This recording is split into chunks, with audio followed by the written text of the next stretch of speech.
একটি ছোট গ্রামে এক রাখাল ছেলে বাস করত।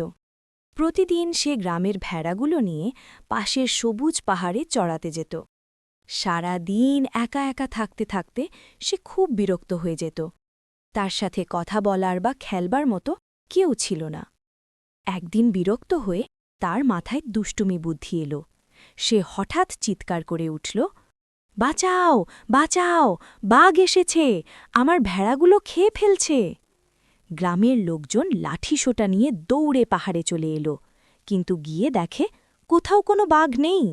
রাখাল ছেলে হেসে বলল, আমি শুধু মজা করছিলাম। গ্রামের লোকজন খুব রেগে গেল, কিন্তু কিছু না বলে ফিরে গেল। কয়েকদিন পর সে আবার একই কাজ করল। আবার চিৎকার করে বলল, বাঘ এসেছে, সবাই আমাকে বাঁচাও। আবারও গ্রামের লোকজন দৌড়ে এলো, কিন্তু এবারও কিছুই পেল না। সবাই বুঝে গেল ছেলেটি মিথ্যে বলছে। তারা রাগ করে বলল, এবার যদি সত্যি কিছু হয় তবুও আমরা আর বিশ্বাস করব না। কিছুদিন পর সত্যিই একদিন একটি ভয়ঙ্কর বাঘ পাহাড়ে চলে এলো।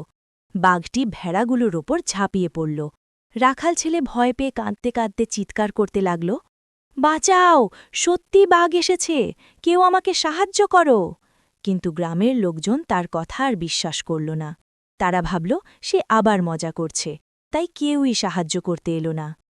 শেষ পর্যন্ত বাঘটি একে একে অনেক ভেড়া মেরে ফেলল। তারপর সে রাখাল ছেলেটির দিকেও এগিয়ে এলো। ছেলেটি ভয়ে কাঁপতে লাগল, কিন্তু আর কেউ তাকে বাঁচাতে এলো না।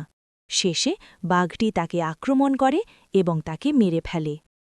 শিক্ষা: মিথ্যে বললে একসময় কেউ তোমার সত্য কথাও বিশ্বাস করবে না, আর তার ফল হতে পারে ভয়ঙ্কর।